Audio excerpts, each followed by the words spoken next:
Bismillahirrahmanirrahim. Nawaitu ta'alluma wa ta'lima wa tadhakura wa tadhkira wa naf'a wal intifa'a wal ifadata wal istifada wal hatha ala tamassuki bi kitabillahi wa sunnati rasulihi والدعاء إلى الهدى والدلالة على الخير ابتغاء وجه الله ومرضاته وقربه وثوابه للبركة الفاتحة. أعوذ بالله من الشيطان الرجيم. بسم الله الرحمن الرحيم. الحمد لله رب العالمين الرحمن الرحيم مالك يوم الدين إياك نعبد وإياك نستعين اهدنا الصراط المستقيم صراط الذين أنعمت عليهم غير المغضوب عليهم ولا الضالين آمين. Alhamdulillahirabbil alamin wa bihi nasta'in ala umuri dunya waddin thumma assalatu wassalamu ala sayyidil mursalin nabiyyina wa maulana Muhammadin wa ala alihi wa sahbihi wa man tabi'al huda ila yaumiddin. Ashhadu an la ilaha illallah wahdahu la syarika lah wa ashhadu anna Muhammadan abduhu wa rasuluhu alladzi la nabiyya wa la rasula ba'dah. Allahumma anfa'na bima 'allamtana wa 'allimna ma yanfa'una wa zidna 'ilma. Allahumma nawwir qulubana bi nuri hidayatika kama nawartal arda bi nuri syamsika abadan abada bi rahmatika ya arhamar rahimin.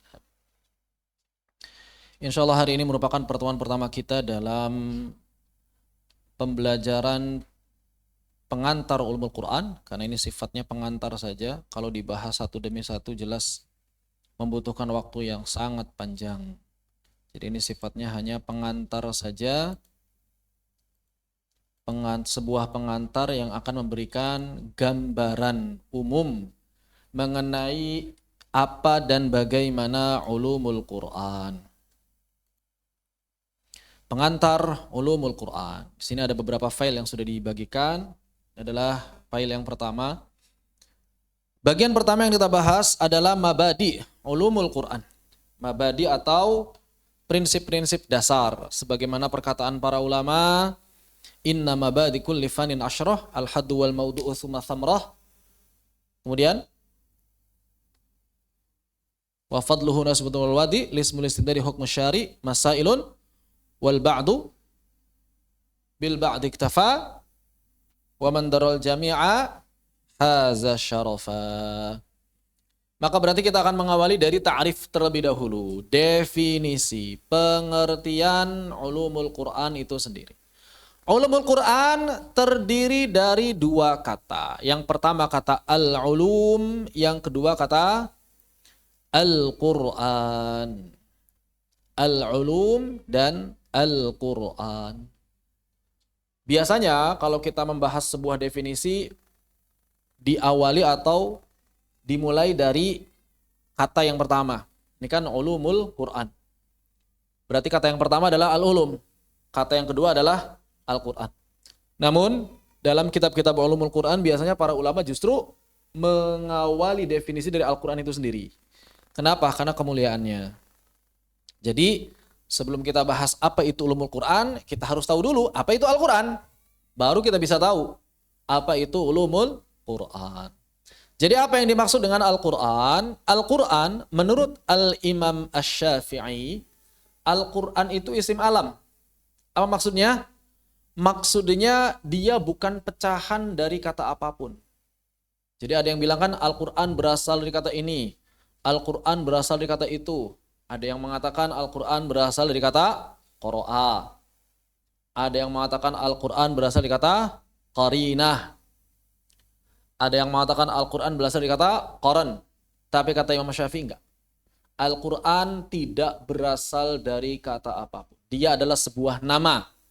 Sebagaimana nama yang diberikan pada Injil, nama yang diberikan pada Zabur, nama yang diberikan pada Taurat. Tidak berasal dari kata apapun. Ini pendapat Al-Imam Asy-Syafi'i.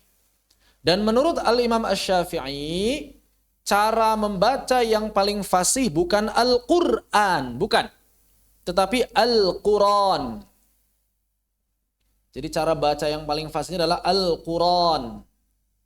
Cuma karena kita baca Al-Qurannya itu dari riwayat Hafs, dan Imam Hafs itu membaca sebagaimana kebiasaan Imam Asim, mentahqiq Hamzah, maka kita baca Al-Quran. Ada menurut Imam Asy-Syafi'i adalah Al-Quran yang lebih fasih. Begitu. Makanya untuk yang aman, lebih baik tulisan Al-Quran jangan pakai koma di atas. Supaya ke bahasa Indonesianya, bahasa Indonesia ya. Jadi secara bahasa Indonesianya lebih baik jangan pakai koma di atas. Kenapa? Supaya bisa dibaca dengan dua cara. Kan kalau ada komanya harus Al-Quran. Kalau nggak ada komanya, bisa dibaca Al-Quran, bisa dibaca Al-Quran.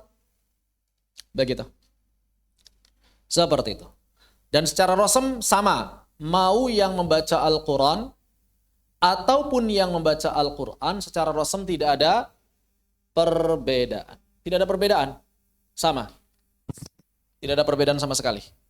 Rosemnya adalah alif, lam, qaf, ra, alif, dan nun. Itu rosem. Tidak ada perbedaan dalam rosem. Karena mereka berbeda pendapat dalam cara bacanya, kemudian dobetnya yang kemudian berbeda. Di mana? Di hamzah. Apakah ditambahkan dobet hamzah atau tidak?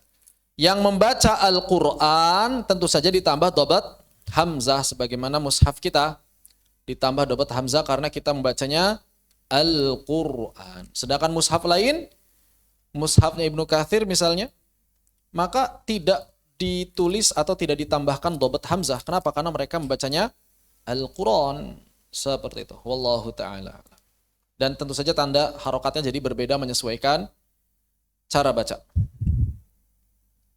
Begitu. Wallahu a'lam bishawab. Dan yang menarik, apapun yang disampaikan oleh para ulama tidak bertentangan.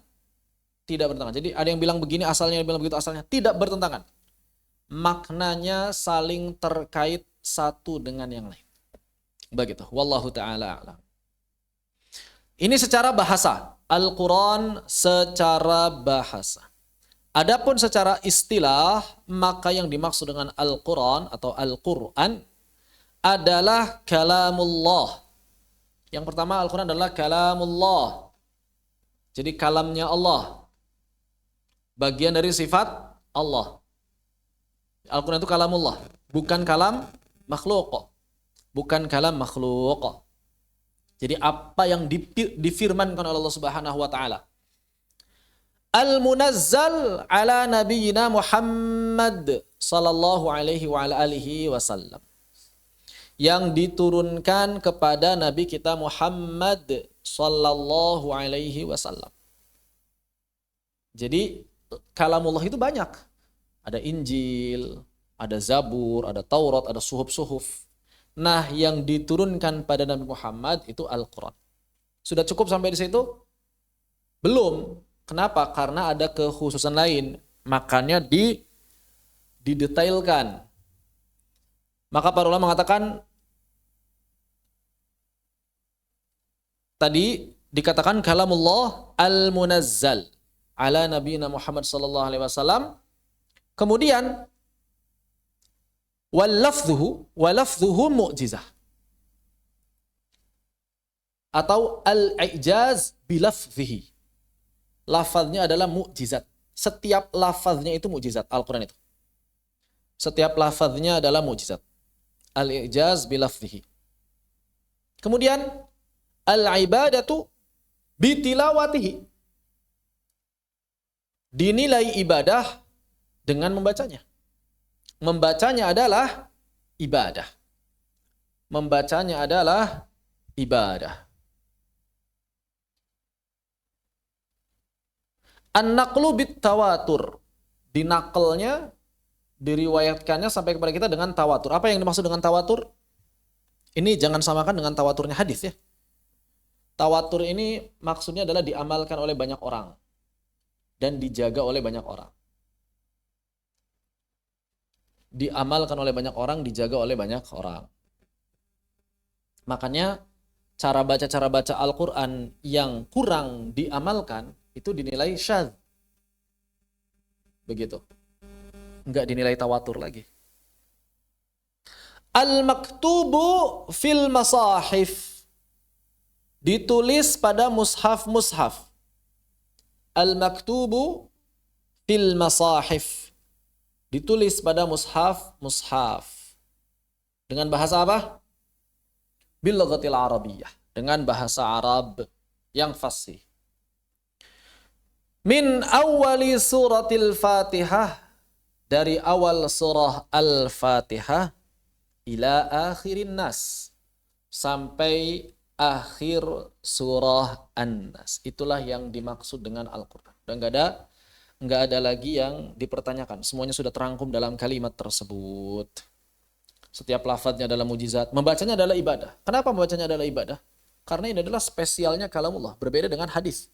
Hadis qudsi itu dari Allah. Hadis qudsi dari Allah. Akan tetapi membaca hadis qudsi tidak otomatis beribadah. Tidak otomatis berpahala. Jadi kalau kita baca hadis qudsi tidak otomatis berpahala. Begitu. Harus ada niat yang lain. Harus ada niat yang lain supaya jadi pahala. Misalnya apa? Niat nuntut ilmu. Ya, niat mengingat Nabi, niat menumbuhkan cinta pada Nabi itu baru dapat pahala. Tapi kalau niat membaca hadisnya saja belum mendapat pahala sebagaimana kita membaca Al-Quran. Yang tidak membaca Al-Quran itu tidak melihat paham maknanya atau tidak. Tidak melihat dia ini mentadaburi atau tidak. Pokoknya bacanya doang, itu sudah berpahala. Nah inilah keistimewaan Al-Quran. Begitu. Kemudian tertulis pada mushaf, yang di mushaf itu tertulis dari awal Al-Fatihah sampai akhir An-Nas. Ya. Ini sudah jelas. Kalau misalnya ada pertanyaan, kenapa tidak disusun? Kalau kenapa tidak disusun berdasarkan turunnya surah, maka itu sudah kita bahas bersama Ustadz Nur Fajri Ramadan. Di antara alasan yang paling kuatnya adalah karena kalau misalnya disusunnya per turunnya ayat atau surah, maka surahnya jadi berantakan. Yang alasan paling mendasar. Ntar di sini ada Al-Baqarah ayat sekian-sekian, di sana Al-Baqarah lagi ayat sekian-sekian, di sini ada ini ayat sekian-sekian, di sana berantakan malah jadi. Justru Al-Quran itu tersusun dari awal Al-Fatihah sampai An-Nas, itu rapih begitu. Oh kalau begitu Allah menurunkan Al-Quran berantakan. Dalam tanda petik berantakan, dalam tanda petik. Tapi sesungguhnya itu semua menyesuaikan keadaan di atas muka bumi. Justru disitulah mukjizatnya Al-Quran. Ketika Al-Quran turun dalam tanda petik berantakan, tapi tersusun rapi. Ini kan aneh. Bisa nggak antum nulis buku kayak gitu kan? Sekarang saya pengen nulis bab 5 pasal 1. Besok bab 1 pasal 5. Susah kan ya gitu kan. Nggak bisa itu, kita nggak bisa nyambung begitu. Coba digabung semuanya. Atau kalau dulu saya punya permainan, jadi ada selembar kertas dipotong jadi 4 aja gak usah banyak-banyak. Seret jadi 4 bagian. Kemudian coba tulis setiap masing-masing bagian, tulis dengan gambar apapun, tulisan apapun dengan satu garis. Jadi nggak boleh dilepas penanya. Sekarang potongan kedua, ada yang seret.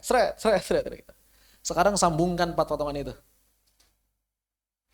Gak nyambung kan? Gak nyambung. Begitu. Karena gak pernah kepikiran mau disambungin sebelumnya. Ya, begitu. Itulah Al-Quran. Kelihatannya berantakan, turun-turunnya. Tapi ternyata sudah seperti puzzle. Makanya saya gambarkan Al-Quran itu turun seperti puzzle. Jadi udah ada tempatnya, maka turun puzzle yang seperti ini. Allah ngasih tahu sama Nabi, ini tempatnya di sini. Turun yang ini tempatnya di sana. Begitu. Itulah keistimewaan Al-Quran luar biasa. Begitu. Ini berkaitan dengan definisi atau istilah.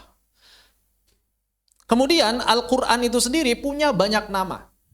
Al-Quran sendiri punya banyak nama yang disebutkan di dalam Al-Quran itu sendiri. Bahkan memiliki 100 nama. Ya, menurut sebagian ulama, kalau dihitung-hitung itu ada 100 nama katanya untuk Al-Quran. Kebanyakan kalau disebut semua, silahkan baca kitab-kitab yang lebih tebal. Saya di sini hanya akan menyebutkan sebagian kecilnya saja. Nama-nama yang populer, di antaranya selain nama Al-Quran itu sendiri. Yang pertama adalah Al-Furqan. Ini adalah nama yang sangat populer, bahwa nama lain dari Al-Quran adalah Al-Furqan, pembeda, pemisah. Kemudian juga disebut Al-Dzikr. Al-Dzikr. Apa Al-Dzikr? Pengingat, zikir, yang mengingatkan. Kemudian ada lagi At-Tanzil. Apa Tanzil? Ustaz Tanzil. Apa Tanzil? Yang turun berangsur-angsur. Jadi Tanzil itu turunnya berangsur-angsur. Tidak sekaligus. Kalau sekaligus itu inzal. Kalau nuzul, turun secara umum. Nuzul itu turun secara umum.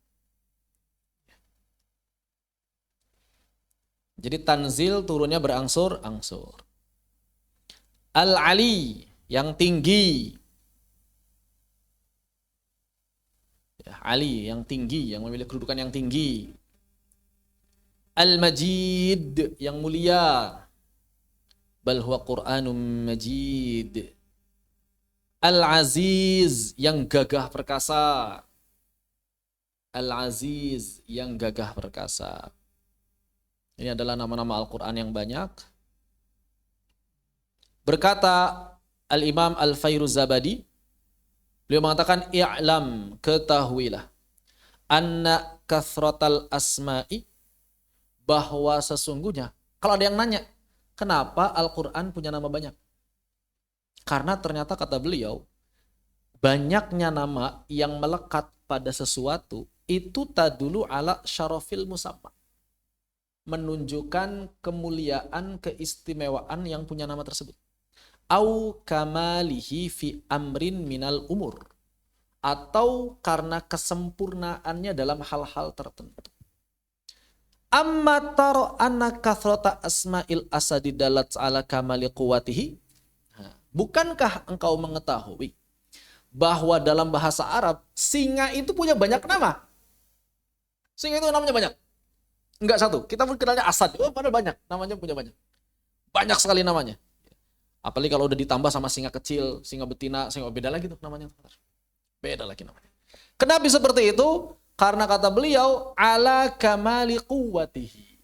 Jadi ternyata singa itu punya banyak nama saking kuatnya. Karena keistimewaan, kesempurnaan, kekuatannya. Wa kathrati asma'il qiyamati dalat ala kamal syiddatihi wa su'ubatihi. Demikian pula kiamat namanya banyak. Iya kan? Nama hari kiamat itu banyak namanya.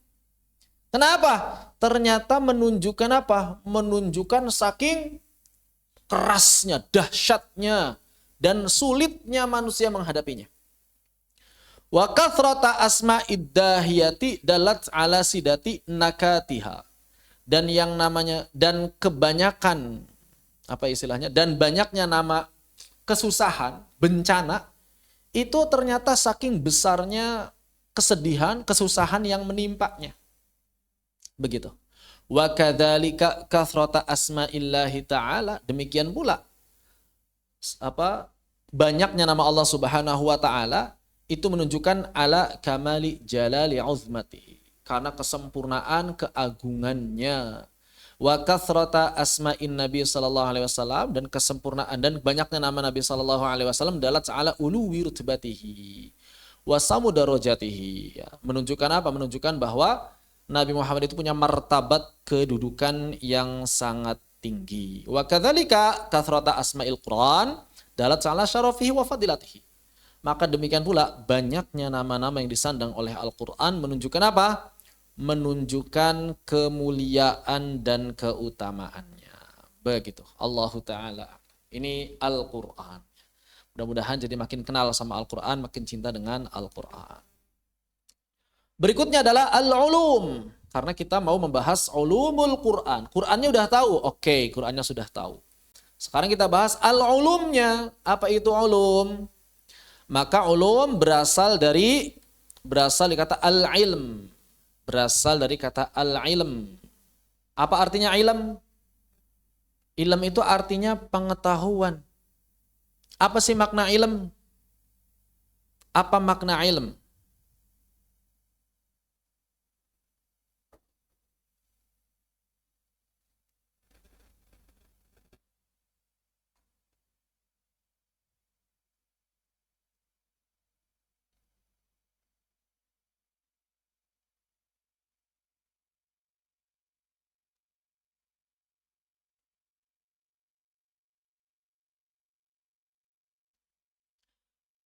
Ilm itu dalam Islam adalah mengetahui sesuatu sesuai dengan hakikatnya.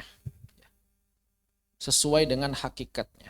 Atau dikatakan juga mengetahui dan memahami sesuatu dengan sesungguhnya ma'adillatih, beserta dalil-dalilnya.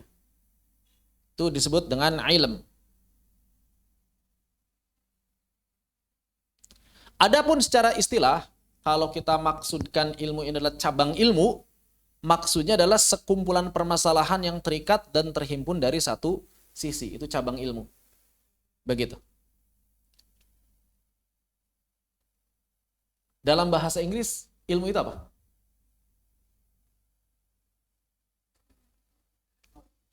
Gak ada. Dalam bahasa Inggris gak ada ilmu.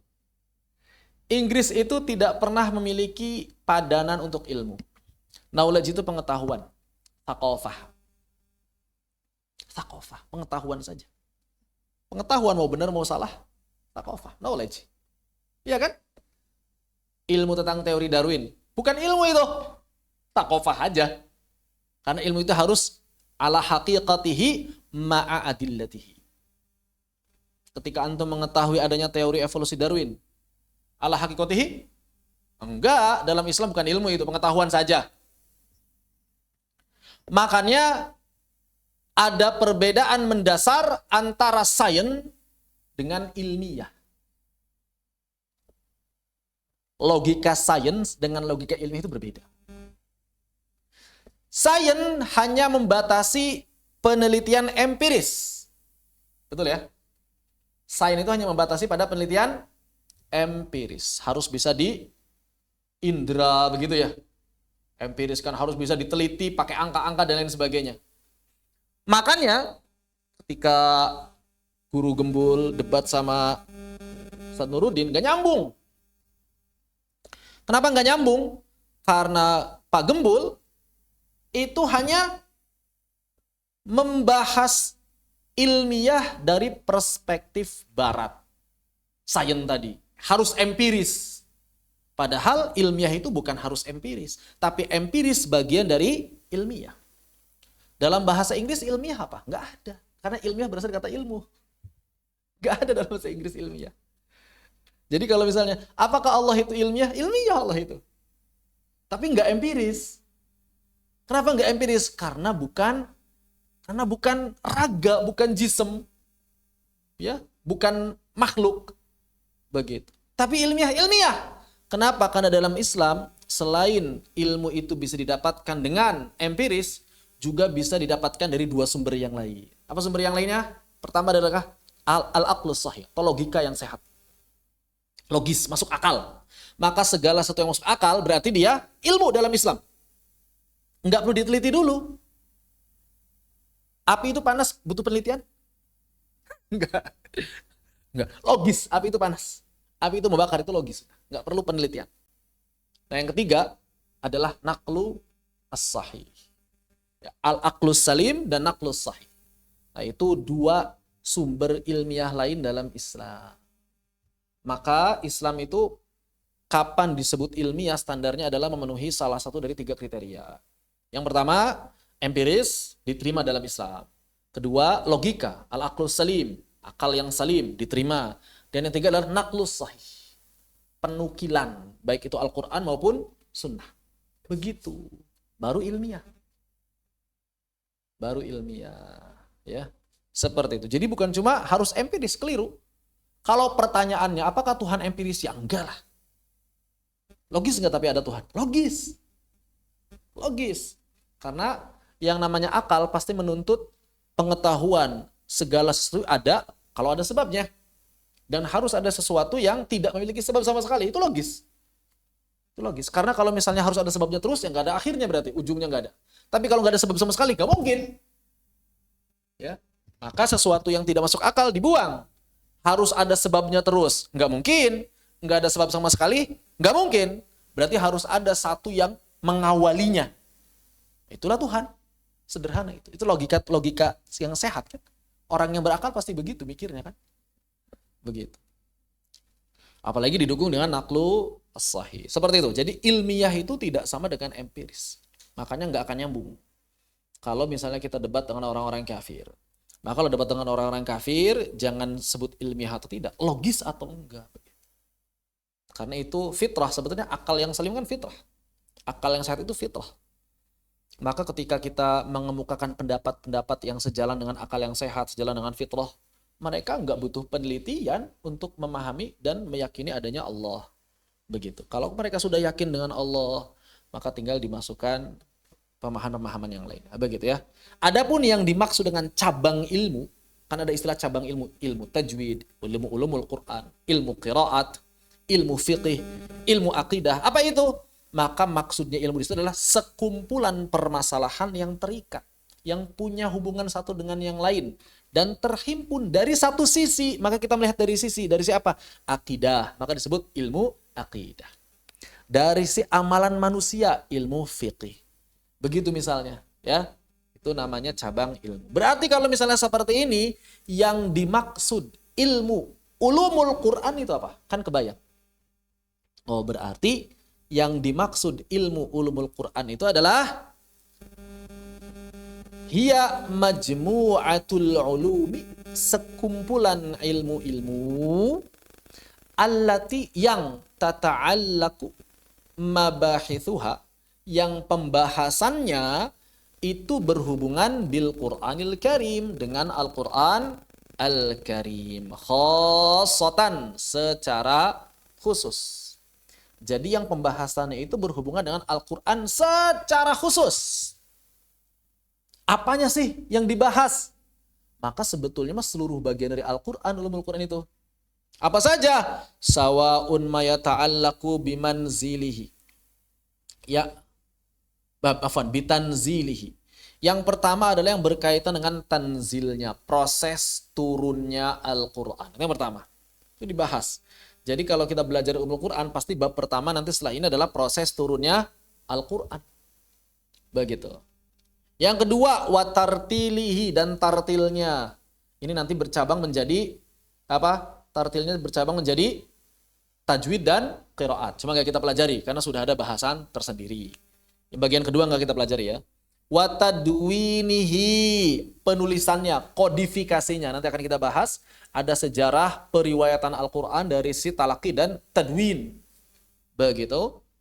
Wata'wilihi, takwil itu di sini maksudnya adalah penafsiran, termasuk asbabun nuzul. Takwil maksudnya tuh.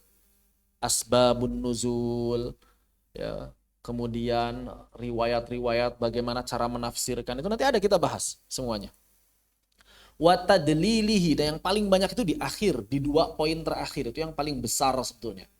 Permasalahan takwil dan permasalahan tadlil. Karena itu yang paling penting sebetulnya dari Al-Qur'an. Al-Quran itu diturunkan untuk dipahami, maka butuh takwil. Takwil di sini tafsir maksudnya. Maka butuh dipahami, butuh apa? Butuh takwil. Dan dan untuk diamalkan.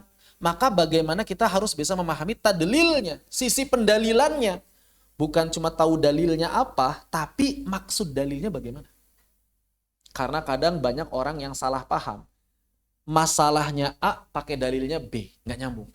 Kelihatannya nyambung padahal salah. Banyak.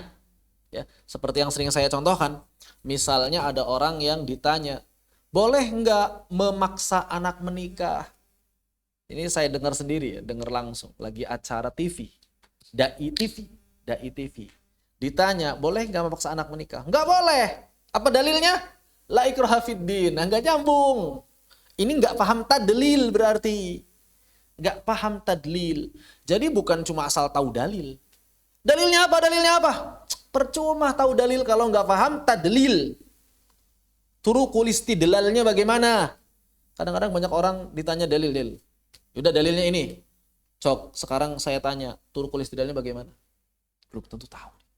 Terus ngapain ente nanya-nanya dalil kalau nggak paham? Thariqatul istidlalnya. Buat apa? Misal, kita pengen masak. Masak apa? Pengen bikin rendang. Oke, bahannya apa saja? Ini, udah. Tapi nggak tahu cara masaknya, jadi rendang nggak? Ya enggak akan lah. Tahu cara masaknya, tapi nggak punya kompornya. Gasnya habis. Kuali nggak ada. Bumbu-bumbunya nggak ada. Bahkan dagingnya pun nggak ada. Jadi rendang nggak bisa. Sekadar tahu dalil, nggak bisa kita memahami, nggak akan bisa jadi makanan. Tahu cara membuatnya pun nggak akan bisa kalau kita nggak punya alatnya. Begitu. Banyak orang tanya dalil, bagus, nanya dalil itu bagus. Cuma kalau cuma sekedar nanya dalil buat apa gitu. Kalau nggak tahu thariqatul istidlalnya. Makanya nanti dipahami. Ada yang namanya faham, ya, mafhum. Mafhumnya mafhum mukhalafah atau mafhum muwafaqah. Ini dalil. Dalilnya ini mutlak atau ada qaid, ditakyid. Ini am, ditaksis apa enggak? Oh, kayak gitu. Wah, kayak gimana gitu? Makanya harus paham. Dan itu sebetulnya rincian lebih detailnya nanti di tadlil itu di usul fiqh. Makanya kalau kita ingin belajar bagaimana cara menghukumi sesuatu, jelas akan menjadi nol besar kalau nggak paham usul fiqh. Tiba-tiba ada segolongan orang yang bilang usul fiqh itu adalah cara untuk keluar dari kebenaran. Nauzubillah. Orang-orang yang stres. Orang yang jahilnya jahil murakkab. Gara-gara usul fikih kalian nggak sejalan dengan hadis. Bukan nggak sejalan dengan hadis, tapi memahami hadis dan menempatkan sesuai dengan tempatnya. Nggak seperti sebagian orang. Nabi melarang pasti haram, Nabi menyuruh pasti wajib. Ini orang-orang yang jahilnya jahil murakkab. Jahil murakkab. Kata siapa setiap Nabi memerintahkan pasti otomatis wajib. Kata siapa setiap Nabi melarang pasti otomatis haram. Hukum itu ada 5 minimal. 5. Haram, wajib, sunnah, makruh, mubah. Kenapa mesti penting memahami hal ini? Supaya tidak mudah memvonis orang lain. Gara-gara kita taunya hukum itu haram dan wajib, gampang vonis orang lain. Ada yang orang cukur jenggot, haram ente, jadi munafik. Padahal ini bukan haram dan halal. Sunnah dan makruh, misalnya begitu. Kan beda sikapnya. Ya, seperti itu. Bukan dalam rangka mencari pendapat yang paling mudah-mudah untuk diamalkan, bukan. Tapi agar tepat dan akurat dalam bersikap. Itu penting usul fiqh. Jangan sampai kita cuma tahu dalil ini, dalil itu, tapi nggak paham usul fikih, berantakan. Islam bakal berantakan tanpa usul fikih. Begitu. Dan semua ulama yang melahirkan hukum pasti orang-orang yang paham usul fikih. Seperti itu. Allahu ta'ala alam. Ini berkaitan dengan pembahasan Al-Quran, ya. Takwil, tadlilnya harus paham. Begitu. Terus yang nanti dibahas apa? Ya ini yang nanti dibahas. Inilah maudhu'nya. Maudhu dalam ulumul Quran, yaitu pembahasan Al-Quran dari si tanzilnya, tartilnya, tadwinnya, takwilnya, dan tadlilnya. Kalau kita ringkas seperti inilah kurang lebih. Jadi inilah pembahasan ulumul Quran. Kalau ada yang nanya, Ustadz belajar ulumul Quran itu belajar apa ini? Nanti belajar ilmu tanzil, belajar ilmu apa? Belajar ilmu tartil, ya, belajar ilmu tadwin, belajar ilmu takwil, dan belajar ilmu tadlil. Dan tentu saja ini sekali lagi adalah ilmu yang sangat luas. Bahkan bisa jadi jurusan kan, jurusan ulumul Quran kan. Saking besarnya ulumul Quran. Satu jurusan ulumul Quran berarti berapa itu? Belajarnya berapa tuh? Satu jurusan itu untuk mengkhatamkan berapa semester? 8 semester ya? Setidaknya 6 semester aktif. Berarti 3 tahun kalau pengen benar-benar matang belajar ulumul Quran. Kita di sini ulumul Quran cuma 1 semester. Pengenalan. Maka nanti berkaitan dengan ulum tanzil kita akan berbicara kaifiyahnya, bagaimana tata cara turunnya, asbab nuzulnya termasuk di dalamnya nanti, urutan turun. Ini sebetulnya ini kalau ulum tanzil sudah dibahas ya. dengan Ustadz Nur Fajri Ramadan kemarin itu banyak berkaitan dengan ulum tanzil. Kemudian ulum tartil, tajwid, qiraat, adab ini sudah kita bahas dari semester pertama, kita bahas tajwidnya, kemudian qiraatnya sedikit-sedikit. Nanti juga akan ada pembahasan di Gharib Mushkilat.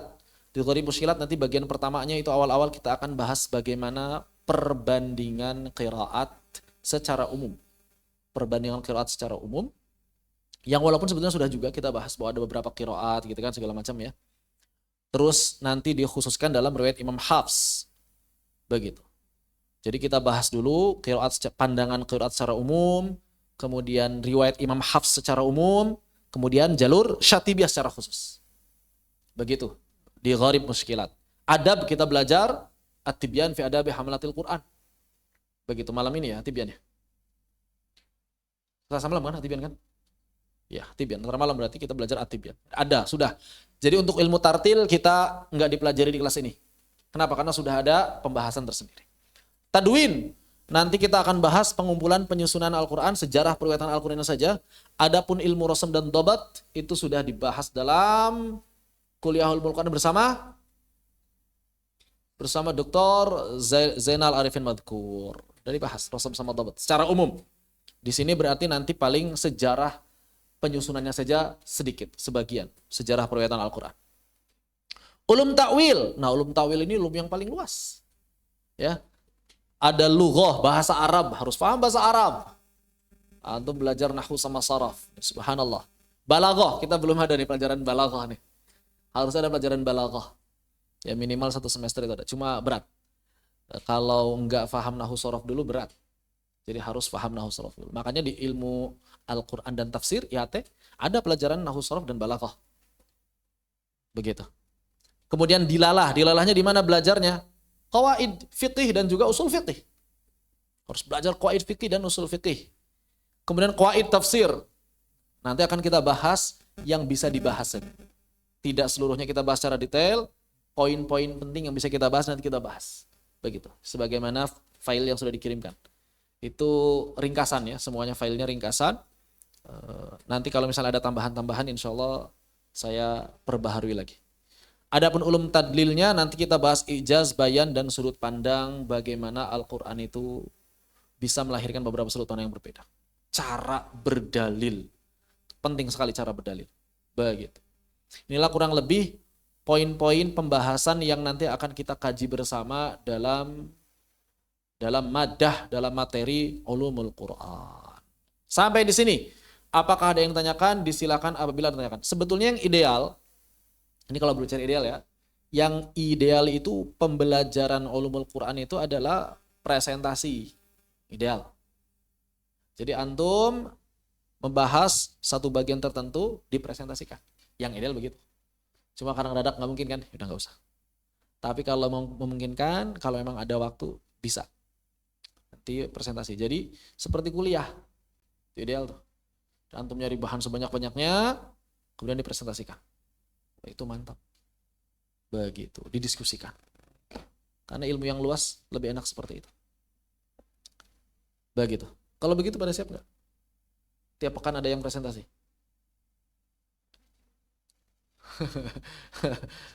Siap gak siap? Ya mungkin nanti mungkin di Sagam angkatan berikutnya mungkin ya. Jadi bagusnya begitu ya. Enggak satu arah gitu, bagusnya. Wallahu a'lam bissawab. Ada yang tanyakan atau ingin didiskusikan silakan. Kalau ada yang ditanyakan atau ingin didiskusikan berkaitan dengan bab ini. Loh, waduh Allahu Akbar. Kok saya baru sadar kalau di Zoom-nya itu mati ya? Saya baru sadar. Kenapa nggak ada yang suara gitu? Saya soalnya nggak ngeliat Zoom terus. Waalaikumsalam warahmatullahi wabarakatuh. Afwan. Kenapa nggak ada yang bersuara? Saya baru lihat ada pesan di sini. Saya baru sadar. Ya, Assalamualaikum warahmatullahi wabarakatuh, Ustaz. Barakallahu fikum, Ustaz. Ini udah dari tadi ini. Afwan jiddan. Iya, Ana menunggu ini, Ustaz. Afwan. Padahal tadi bilang aja open voice gitu. Ustaz Afwan gitu. Chat doang nggak kelihatan. Saya dari tadi ngeliatin materi soalnya. Nggak ngeliat Zoom. Khawatir mengganggu, Ustaz. Ya udah, khalas.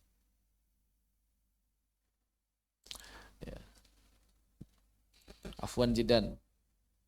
Kita lanjutkan kalau begitu ke thamrah, buah mempelajari ulumul Quran. Buah mempelajari. Jadi nama ilmunya itu ilmu ulumul Quran. Nama ilmu itu adalah ilmu ulumul Quran. Thamrah, buahnya, manfaatnya, faidahnya. Adapun manfaatnya adalah sebagai penyokong ilmu tafsir. Bahkan sebetulnya ulumul Quran itu zaman dulu fokus di tafsir. Jadi zaman dulu yang disebut ilmu Al-Quran itu apa? Mau belajar apa kamu? Mau belajar ulumul Quran. Maksudnya apa? Belajar tafsir zaman dulu itu. Begitu. Adapun sekarang dipisahkan ilmu tafsir dan ilmu ulumul Quran. Nah itu juga pemisahannya sebetulnya masih agak tumpang tindih. Karena seluruh ilmu hakikatnya lahir dari ulumul Quran. Seluruh ilmu lahir dari ulumul Quran hakikatnya. Tidak ada satupun ilmu yang tidak lahir dari ulumul Quran. Ilmu hadis lahir dari ulumul Quran. Tafsir itu bagiannya. Jadi dulu ilmu hadis itu ilmu tafsir. Ketika orang mau bertanya ayat ini apa, maka ditanya hadisnya mana yang menceritakan ayat ini. Begitu. Fikih, ya jelas, berasal dari ulumul Quran. Usul fikih juga sama. Tadi kita bahas singgungannya. Tajwid qiraat, ulumul Quran. Akidah, ulumul Quran. Bagaimana mengambil nas-nas akidah dari Al-Quran. Jadi semua ilmu itu berasal dari Al-Quran hakikatnya.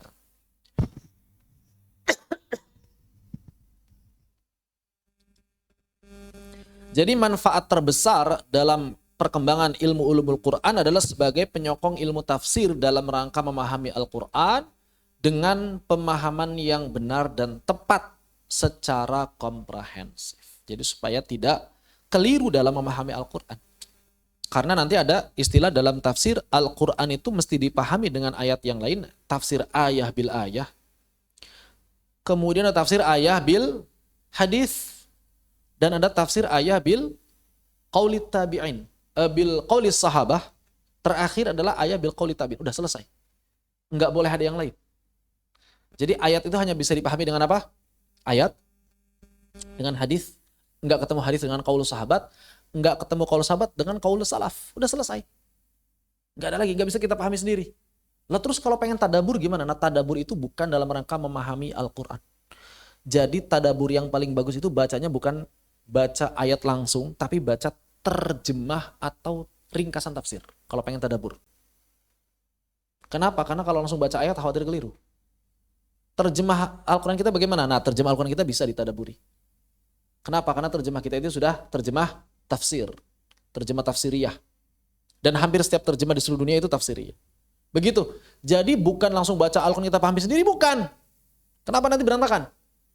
Tapi baca terjemahnya, kalau misalnya nggak paham, baca tafsirnya. Baru kita bisa memahami kandungan yang bisa ditadaburi.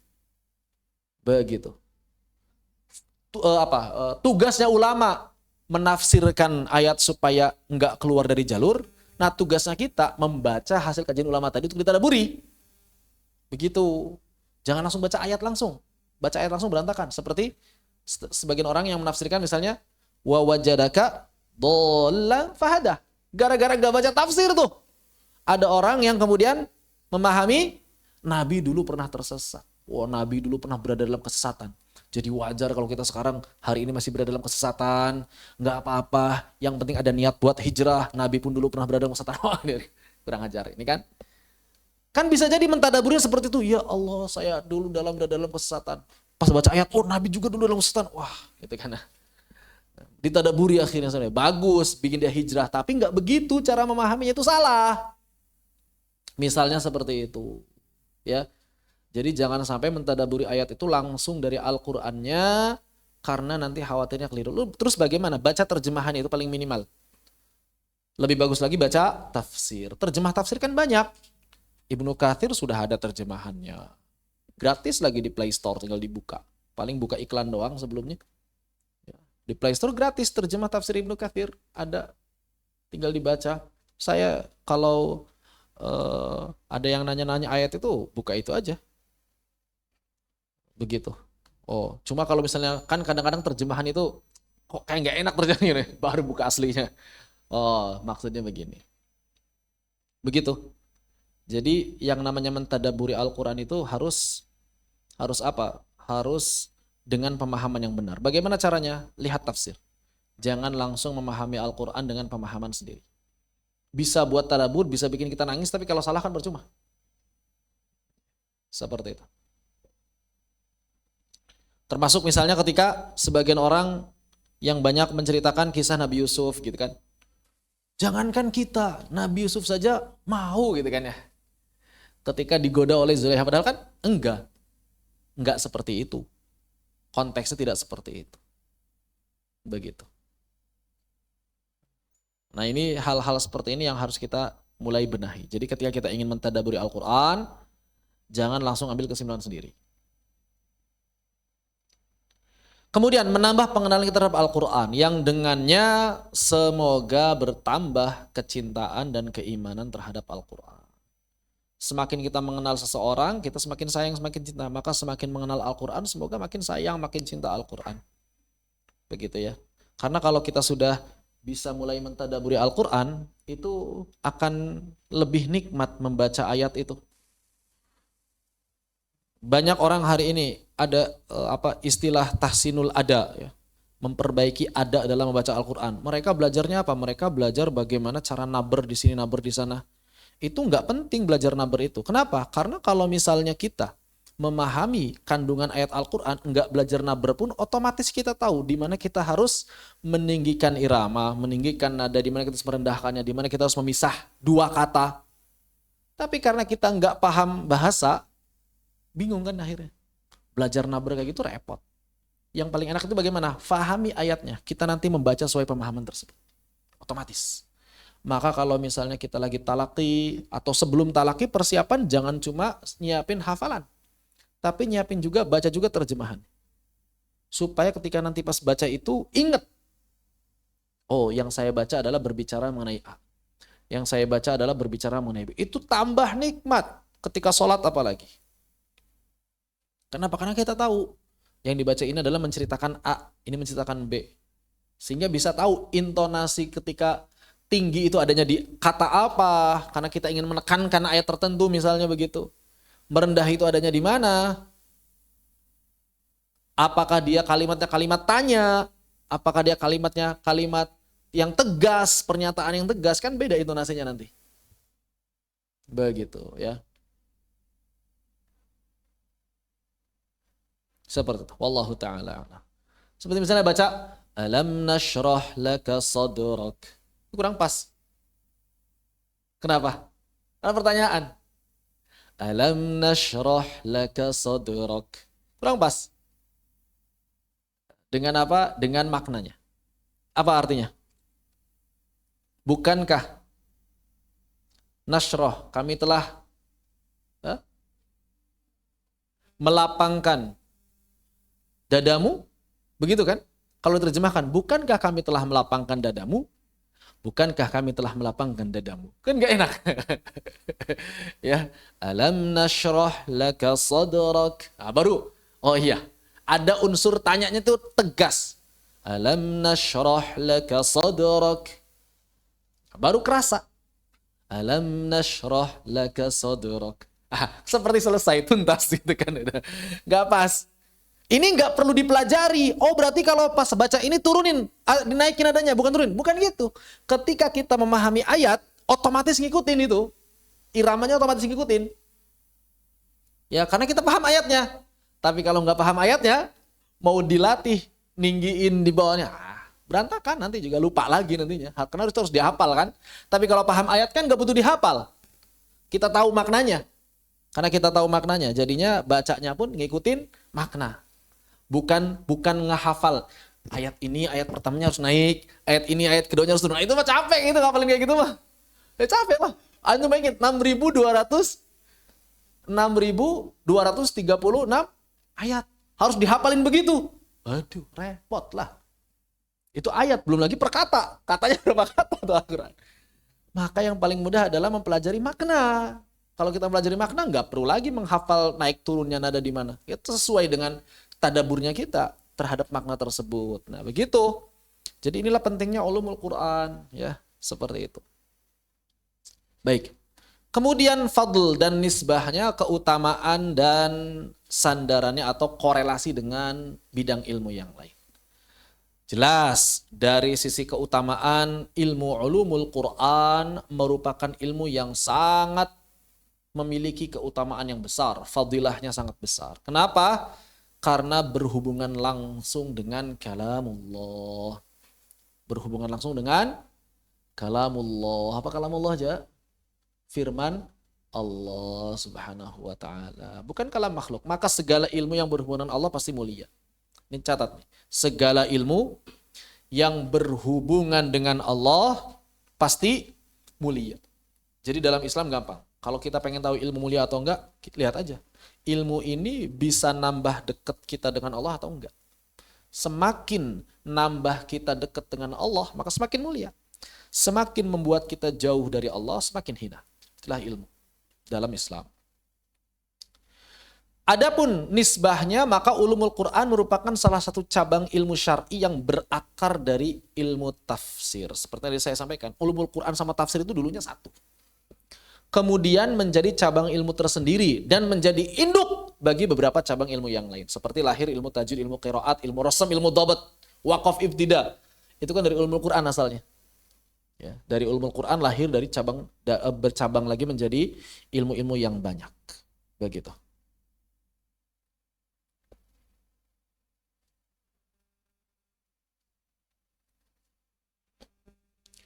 Wadi' dan ism. Wadi' itu adalah peletak dasar. Di sini para ulama berbeda pendapat siapa sebetulnya yang meletakkan dasar-dasar fan atau cabang ilmu dari ulumul Quran. Para ulama mengatakan ya kalau misalnya kita lihat sejarah awalnya jelas berasal dari para ahli tafsir. Generasi awal dari kalangan para sahabat. Siapa misalnya para sahabat ahli tafsir di antaranya? Para sahabat ahli tafsir. Para sahabat ahli tafsir. Siapa? Ibnu Abbas yang paling terkenal. Dan 7 muridnya di Madinah. Mujahid, Ikrimah, itu murid-murid itu. Kita sering dengar nama Mujahid, nama Ikrimah, itu murid Ibnu Abbas. Sa'id bin Jubair. Itulah generasi awal ahli tafsir. Termasuk juga misalnya Zaid ibn Thabit. Aisyah radhiyallahu anha. Ibnu Mas'ud. Abu Hurairah. Abdullah bin Amr bin Al-As, Abdullah bin Umar. Itulah para ahli tafsir di kalangan para sahabat. Al-Abadilah, Abdullah, itu kan banyak. Abdullah bin Abbas, Abdullah bin Amr bin Al-As, Abdullah bin Zubair, dan Abdullah bin Mas'ud. Itulah para Abdullah yang dikenal keluasannya terhadap ilmu Al-Quran maupun hadis. Orang yang ahli hadis pasti ahli tafsir Al-Quran, karena dia tahu hadisnya. Abu Hurairah kan ahli hadis, maka tahu tafsir Al-Quran itu seperti apa. Kenapa? Karena beliau banyak tahu hadis. Abdullah bin Amr bin Al-As, ya, beliau meriwayatkan hadis, bahkan punya kitab hadis, nulis hadisnya itu lebih banyak daripada hadisnya Abu Hurairah. Jadi kalau misalnya kita sekarang kenal hadis paling banyak yang sampai pada kita adalah hadis Abu Hurairah, ada sahabat yang hadisnya lebih banyak daripada Abu Hurairah dulu di masanya. Siapa? Abdullah bin Amr bin Al-As. Abdullah bin Amr bin Al-As. Itu catatan hadisnya lebih banyak dari Abu Hurairah. Lebih banyak daripada Abu Hurairah. Cuma beliau tinggalnya di Taif, di kampung. Sehingga orang-orang itu jarang yang datang ke beliau. Apalagi apa yang beliau riwayatkan ya diriwayatkan juga oleh Abu Hurairah. Ya udahlah, nggak perlu ke Abdullah bin Amr, sama Abu Hurairah udah cukup. Gitu. Yang nggak ada di Abu Hurairah ada di sahabat yang lain. Begitu. Ya. Jadi nggak perlu lagi jauh-jauh ke Taif, cukup yang di Madinah, di Mekah udah selesai permasalahan agama. Baru kalau misalnya masih nggak ketemu juga, datang ke Abdullah bin Amr bin Al-As. Begitu. Maka mereka-mereka lah yang pertama kali meletakkan dasar-dasar ilmu ulumul Quran. Kemudian generasi berikutnya disusun beberapa kitab. Seperti misalnya di sini Abu Abdillah Al-Muhasabi, Abu Al-Harith Ibn Asad Al-Muhasabi. Beliau hidup di abad kedua, masih ulama salaf. Ya, hampir sezaman berarti dengan Imam Ahmad dan Imam Asy-Syafi'i. Imam Asy-Syafi'i lahir 150. Imam Asy-Syafi'i lahir 150. Beliau menyusun kitab yang berjudul Fahmul Quran wa Ma'anihi. Fahmul Quran wa Ma'anihi. Kemudian ada Al-Haufi. Nah, di sini kebanyakan ulama menilai orang yang pertama kali meletakkan dasar-dasar ulumul Quran itu ini Al-Haufi, Abul Hasan Al-Haufi. Kenapa? Karena kalau karena Al-Harith Al-Muhasabi itu lebih kepada tafsir. Coraknya corak tafsir. Lebih ngebahas tafsirnya. Tapi kalau Abul Hasan Al-Haufi ini justru lebih luas. Jadi benar-benar membahas beberapa aspek yang berkaitan dengan Al-Quran. Tapi baru di abad keempat. Ini Al-Haufi. Beliau menyusun kitab judulnya Al-Burhan fi Ulumil Quran. Al-Burhan fi Ulumil Quran. Sezaman dengan Al-Imam Abu Amr Ad-Dani. Sezaman ini. Al-Imam Abu Amr Ad-Dani wafat 444. Sezaman dengan Al-Imam Abu Amr Ad-Dani. Beliau menyusun kitab Al-Burhan fi Ulumil Quran. Nah, dua orang inilah yang dinilai sebagai peletak dasar ilmu ulumul Quran, dan para ulama berbeda pendapat siapa yang paling layak disebut. Apakah Abu Abdillah Al-Muhasabi dengan kitab beliau Fahmul Quran wa Ma'anihi, atau Al-Haufi, karena Al-Haufi ini orang yang pertama kali menyusun kitab berkaitan dengan ilmu Al-Quran secara umum, bukan cuma tafsir doang. Begitu. Makanya kebanyakan ulama menilainya Al-Haufi, bukan Al-Muhasabi. Walaupun kalau kita lihat kitab-kitab, banyak juga yang menyebut Al-Muhasabi sebagai peletak dasar keilmuan ulumul Quran. Adapun nama cabangnya, nama ilmunya, nama fan itu artinya adalah cabang ilmu, adalah ilmu ulumul Quran. Jadi nama ilmunya adalah ilmu ulumul Quran. Itu sudah menjadi cabang ilmu tersendiri, bahkan menjadi jurusan. Biasanya digabung dengan tafsir. Ilmu Al-Quran dan tafsir kalau di jurusan IAT. IAT, ilmu Al-Quran dan tafsir. Jurusan ilmu Al-Quran dan tafsir. Jurusan ulumul Quran. Jurusan tafsir dan ulumul Quran. Tapi di beberapa kampus dipisah. Jurusan tafsir dan jurusan ulumul Quran. Ya, jurusan tafsir dan jurusan ulumul Quran. Nanti jurusan ulumul Quran itu berbeda dengan tafsirnya dari siapa? Dari si pendalaman beberapa tema yang tidak ada dalam tafsir.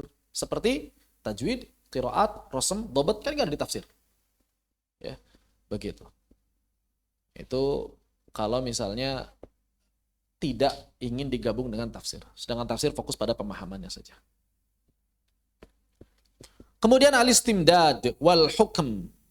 Al-istimdad itu apa? Sandaran kebenarannya. Sandaran ilmunya apa? Sumber ilmu dari ulumul Quran adalah berasal dari naql. Ya, naql itu benar-benar dari Al-Quran dan As-Sunnah serta riwayat. Ini sumber pertama. Yang pertama adalah naql. Tidak bisa tidak. Karena yang namanya Al-Quran itu penukilan, riwayah. Jadi sumber pertamanya adalah riwayah. Dari Al-Quran itu sendiri dengan berbagai macam qiraatnya, sunnah, kemudian riwayat yang datang dari para sahabat maupun tabi'in. Baru setelah itu mengambil kaidah dari bahasa, dari lughah, dan mengambil kaidah dari usul fiqh. Itu ulumul Quran. Jadi mengambil kaidah dari dua ilmu. Ilmu apa? Ilmu bahasa Arab, nahwu, sharaf dan balaghahnya, ma'ani bayan, kemudian kaidah usul fiqh untuk memahami istidlalnya, tadlilnya. Begitu. Makanya nanti pembahasan am, khos, mutlak, muqayyad itu kan dari usul fiqh. Begitu ya. Saling melengkapi satu dengan yang lain. Begitu. Ini adalah istimdad. Kemudian berikutnya adalah hukum mempelajarinya adalah fardu kifayah bagi keumuman kaum muslimin. Tidak wajib seluruhnya orang Islam memahami ulumul Quran.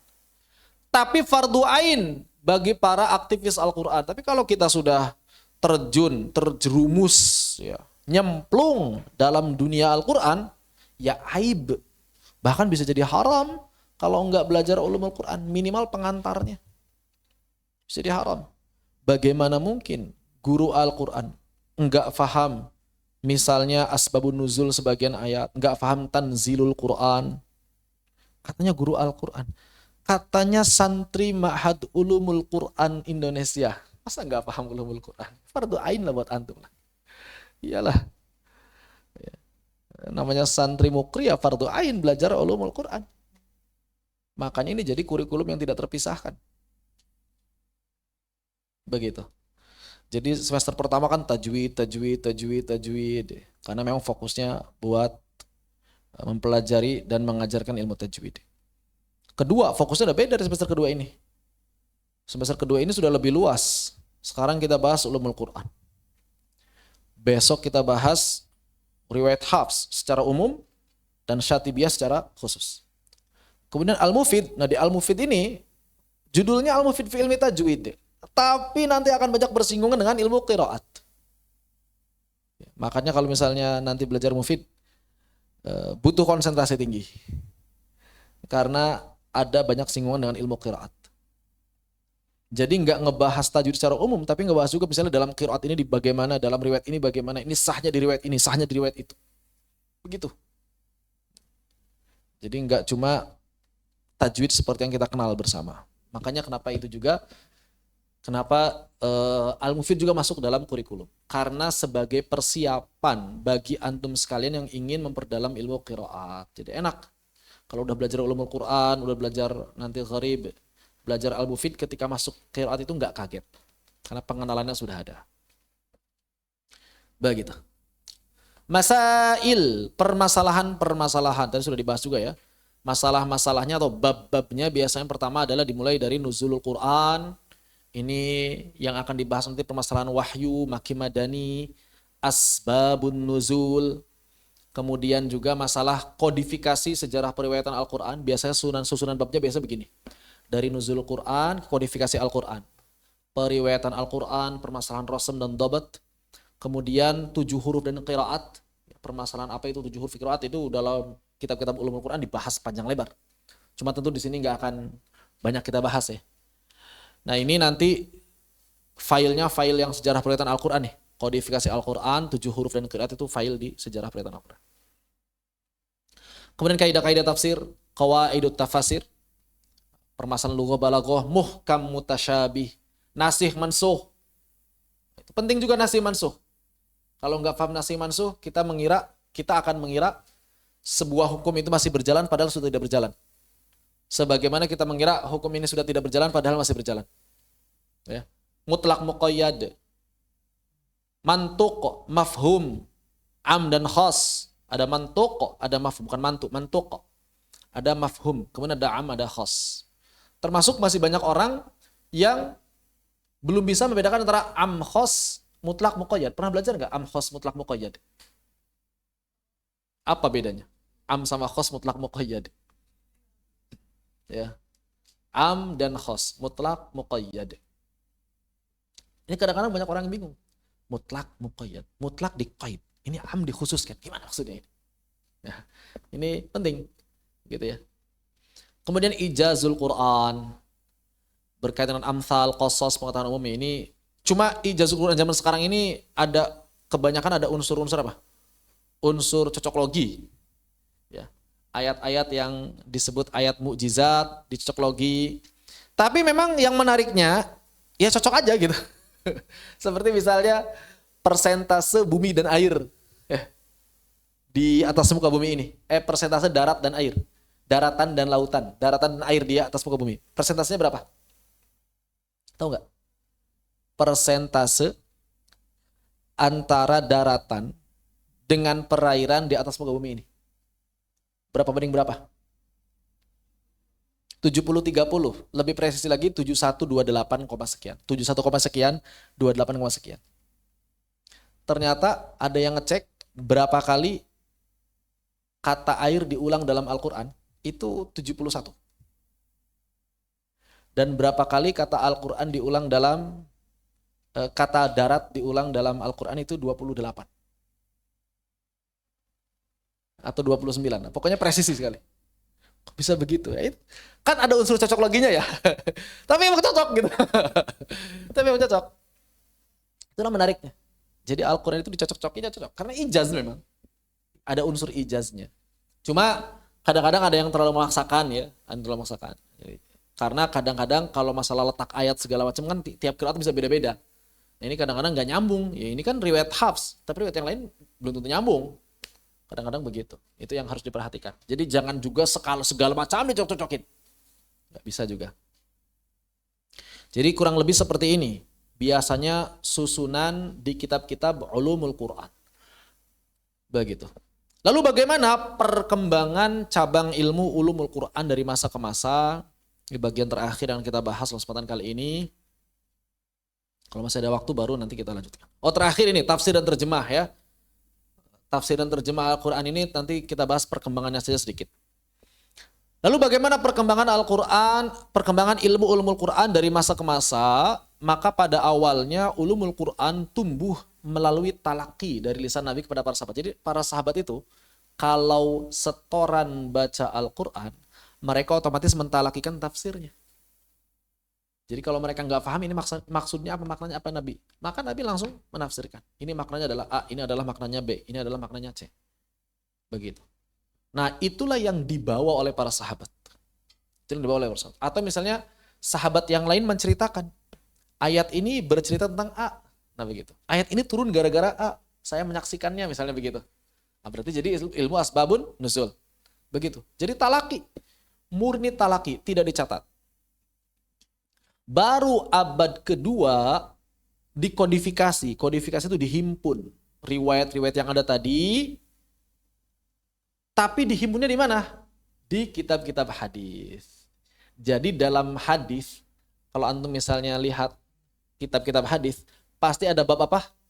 Bab tafsir. Jadi di kitab-kitab hadis ada bab namanya bab tafsir. Jadi itu menceritakan riwayat-riwayat yang berhubungan dengan ayat-ayat tertentu.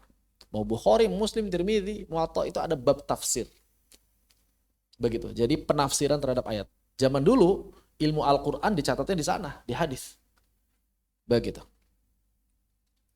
Kemudian abad ketiga, nah di sini baru penyusunan sebagian cabang ulumul Quran. Ada yang nulis Asbabun Nuzul, Al-Imam Ali Al-Madini, gurunya Imam Bukhari. Salah satu gurunya Al-Imam Al-Bukhari. Ini Al-Imam Ali Al-Madini. Kemudian ada juga kitab Nasikh Mansukh dan Qiraat. Orang yang pertama kali menyusun kitab Al-Qiraat. Siapa? Abu Ubaid Al-Qasim Ibni Salam. Beliau juga selain nyusun kitab Qiraat, nyusun Nasikh Mansukh. Kemudian juga ada Fahmul Quran wa Ma'anihi. Ini tadi Al-Muhasabi. Kemudian Mushkilul Quran oleh Imam Ibnu Qutaibah. Ini banyak. Kemudian Tafsirul Quran Imam At-Tabari. Ini salah satu tafsir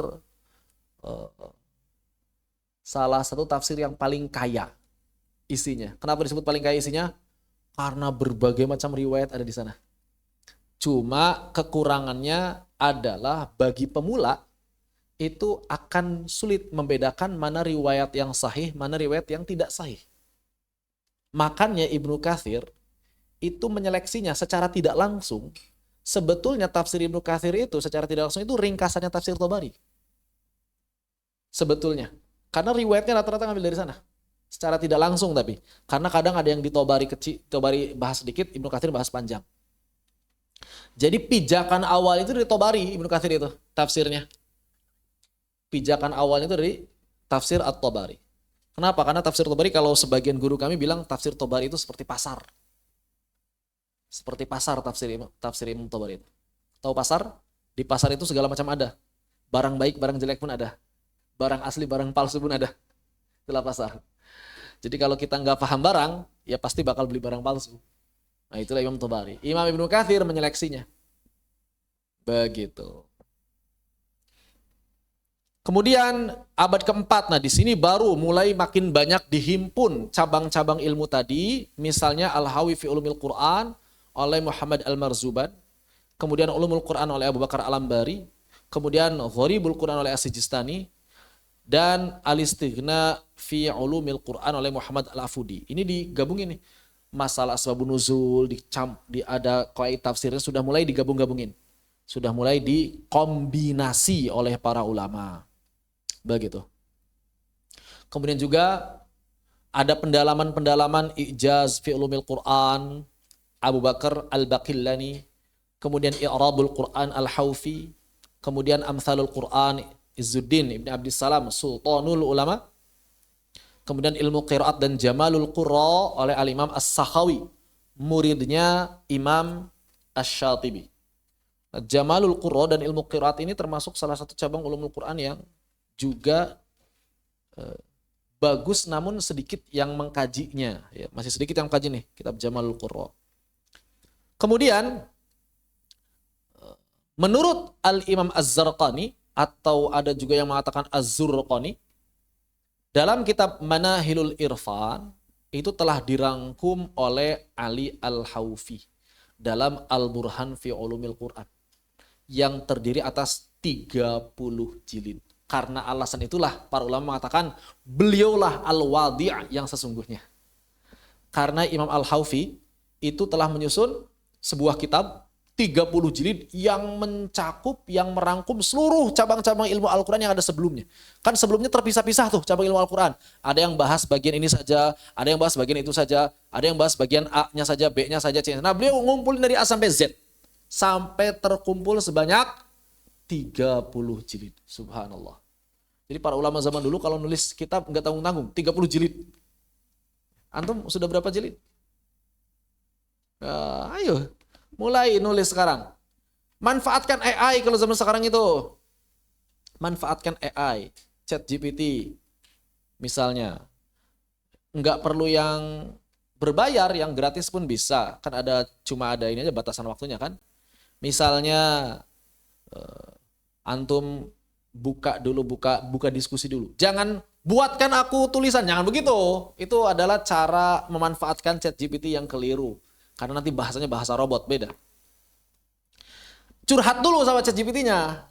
Misalnya saya ingin menulis buku tentang ini atau nulis artikel tentang A, B, C, D, E, apa sebutkan. Atau misalnya nanya ke ChatGPT, menurut kamu misalnya, bahasan apa yang bisa dibahas dalam tajwid atau masalah-masalah yang dipresentasikan oleh para ulama yang bisa dibahas dan layak untuk ditampilkan, diterbitkan. Coba sebutkan beberapa judul yang bisa atau beberapa tema yang bisa dibahas. Kalau udah ngasih judul, nah saya ingin membahas ini. Kira-kira sumber referensi yang paling tepat apa? Misalnya begitu. Nanti setelah itu baru antum baca, antum susun, ya. Nanti baru kemudian diolah. Jadi ChatGPT itu jadi tempat apa istilahnya? Seperti dosen pembimbingnya. Jadi antum tulis, kemudian dikirim ke ChatGPT, bagaimana tulisan ini? Ada keliru enggak dari sisi apanya, kurang ini, kurang mananya bagian itu. Bagus itu. Manfaatkan. Kalau misalnya kurang luas, coba tolong perluas dengan referensi-referensi akurat. Harus akurat, kalau enggak akurat misalnya harus direvisi. Kayak gitu. Manfaatkan ChatGPT. Jangan sampai kita ketinggalan karena orang sudah pakai AI semuanya sekarang. Tapi jangan manfaatin ChatGPT seperti antum main Google. Beda ya. Kalau misalnya nge-Google aja nggak bisa, apalagi mau nge-AI. Jadi sekarang udah masanya bukan masa nge-googling lagi, masa AI. Entah itu ChatGPT, antum pakai Grok, pakai Gemini, bebas. Yang penting manfaatkan teknologi buat nulis, buat menyebar kebaikan, buat menyebar ilmu. Begitu. Ya, seperti itu. Saya beberapa kali ketika nerjemahin, termasuk nerjemahin syarahnya Ghayatul Murid, syarahnya Al-Mufid,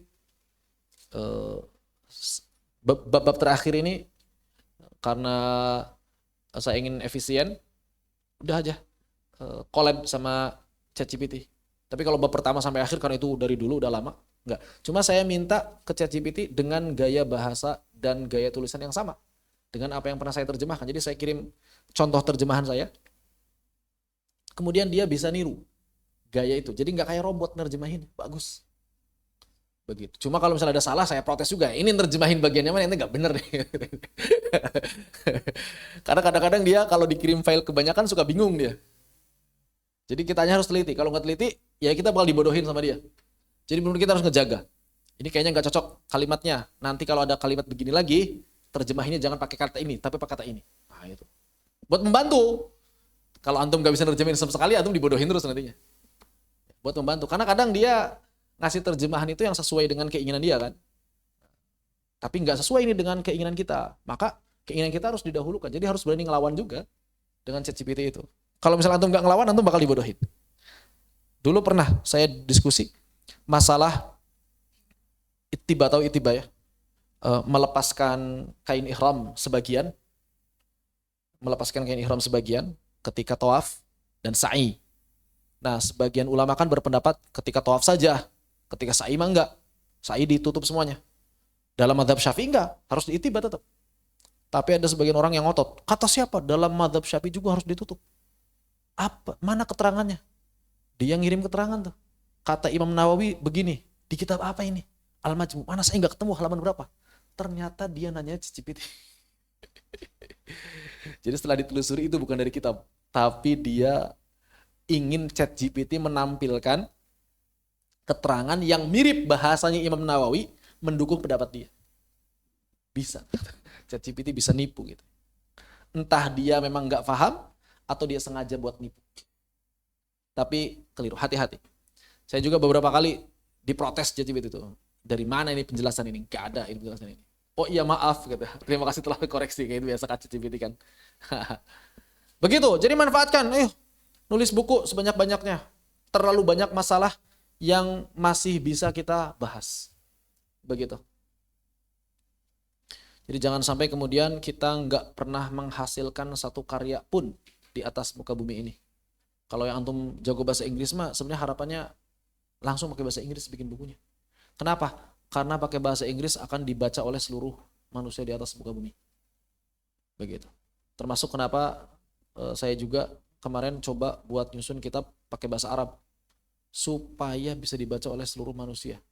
Bukan cuma orang Indonesia doang. Bahasa Arab. Mungkin nanti di Saga 4 pakai kitab itu. Nggak Tuhfatul Atfal lagi. Begitu. Bahasa Arab. Cuma sederhana. 100 halaman doang. Kemudian Al-Imam Ibnul Jauzi mengikuti jejak Al-Haufi dengan menyusun Fununul Afnan fi Ajaibi Ulumil Quran yang menurut sebagian ulama disebutkan itu seperti ringkasannya Al-Burhan, ya. Seperti ringkasan Al-Burhan. Kemudian juga Az-Zarkashi yang menyusun Al-Burhan dan Al-Bulqini yang menyusun Mawaqi'un Ulum min Nawaqi'in Nujum. Nah, yang menarik adalah semua yang dibahas oleh para ulama tadi diringkas dalam satu kitab. Oleh siapa? Al-Imam As-Suyuti dalam Kitabul Itqan. Makanya seolah-olah ketika kitab Al-Itqan keluar, udah selesai. Apalagi yang mau dibahas ya? Udah semuanya di sini. Walaupun hanya kerangka umumnya aja. Udah semuanya dibahas di situ. Nah, tinggal jadi kalau misalnya kita ingin mengembangkan bisa tuh. Ambil satu tema, satu fasal dalam Al-Itqan, ambil satu pasal, antum kembangkan. Bisa. Jadi di Al-Itqan itu bukan hampir, semua tema ulumul Quran ada. Semua tema ulumul Quran ada. Tajwid, qiraat ada juga di situ. Ya cuma sekilas. Nggak bisa memperdalam. Tajwid, qiraat, rosm, dobat, waqaf, ibtidah ada semuanya. Nasih, mansuh, amkhos ada semuanya. Begitu. Yang belum ada itu apa? Yang belum ada itu adalah jawaban dan sanggahan kepada orang-orang orientalis, orang-orang barat, orang-orang yang belum ada di situ. Ya. Maka itulah kelebihannya Al-Imam Az-Zarqani dalam Manahilul Irfan. Al-Imam Az-Zarqani dalam Manahilul Irfan itu menambahkan poin-poin yang belum dibahas dalam Al-Itqan. Apa salah satunya? Salah satunya adalah permasalahan bantahan-bantahan beliau terhadap orang-orang yang meragukan Al-Quran. Jadi ada masalahnya apa, jawabannya apa. Masalahnya apa, jawabannya apa. Itu yang belum dibahas oleh Al-Imam As-Suyuti. Seperti itu. Allahu Ta'ala a'lam. Adapun ulama kontemporer, maka zaman sekarang tidak sedikit juga ulama yang terus menyusun ulumul Quran dan menguak fakta-fakta baru. Atau mencari, cara pandang baru terhadap Al-Quran. Jadi bukan cuma ngopas pembahasan yang ada sebelumnya, tapi benar-benar mencari sudut pandang yang baru. Misalnya siapa? Misalnya adalah Syekh Mustafa Shadiq Ar-Rafi'i, kemudian Syekh Said Qutb. Syekh Qutb ini termasuk yang bagus dalam bidang ulumul Quran. Dengan tafsir fi dhilal beliau, itu termasuk menilai bukan tafsir ya. Kalau dibilang tafsir kayaknya terlalu tinggi ekspektasinya, walaupun memang bisa dibilang tafsir. Tapi ini lebih kepada refleksi beliau sebetulnya. Refleksi beliau terhadap Al-Quran. Jadi bagaimana beliau berinteraksi dengan Al-Quran dan dituangkan dalam fi dhilalil Quran. Itu belum ada karya seperti semisal itu sebelumnya. Itu luar biasa itu. bagaimana kemudian dalam fi dhilal itu Al-Quran bisa direfleksikan dan bisa langsung diamalkan dalam kehidupan sehari-hari. Begitu. Ini luar biasa, fi dhilal. Katanya fi dhilal ada kesesatan segala macam. Udah dibantah oleh ulama-ulama Saudi sendiri. Ya, udah dibantah oleh ulama Saudi bahwa yang mengatakan fi dhilal itu sesat bukan karena sesat, tapi karena dia nggak paham. Seperti misalnya Said Qutb kan menelurkan istilahnya ya, melahirkan beberapa istilah yang mungkin tabu di kalangan sebagian ulama. Misalnya apa? Musiqal Quran. Musiqal Quran. Apa musiqal Al-Quran? Artinya bunyi-bunyi dalam Al-Quran. Ada istilah musik kan? Musik kan? Dibantah orang-orang Saudi, sebagian ulama Saudi nggak suka. Apaan Al-Quran ada musik? Nggak paham ya? Karena nggak paham. Padahal istilah musiqal Quran ini diambil dari istilah sastra, musik syi'ri. Maka Said Qutb kemudian mengambil beberapa istilah syair dalam tafsir fi dhilalil Quran. Itu bagus sekali, Masya Allah. Musik Al-Quran. Bagaimana beliau menjelaskan fenomena bunyi di dalam Al-Quran. Fenomena bunyi itu maksudnya apa? Suara-suara huruf-hurufnya itu. Ada kaitan sama tajwid tuh sebenarnya. Misalnya ketika beliau ngebahas bahwa dalam surah Al-Adiyat ada suara deruman seperti deruman kuda. Bayang nggak? Di mana? Di kata apa? Wal ahadiyati dhabha, fal muriyati qadha, fal mughirati subha. Saya dulu mikir, di mana ya Allah ini, di mana? Deruman kudanya di mana? Sampai akhirnya, wah, ini apa ya, ilham dari Allah Subhanahu wa taala.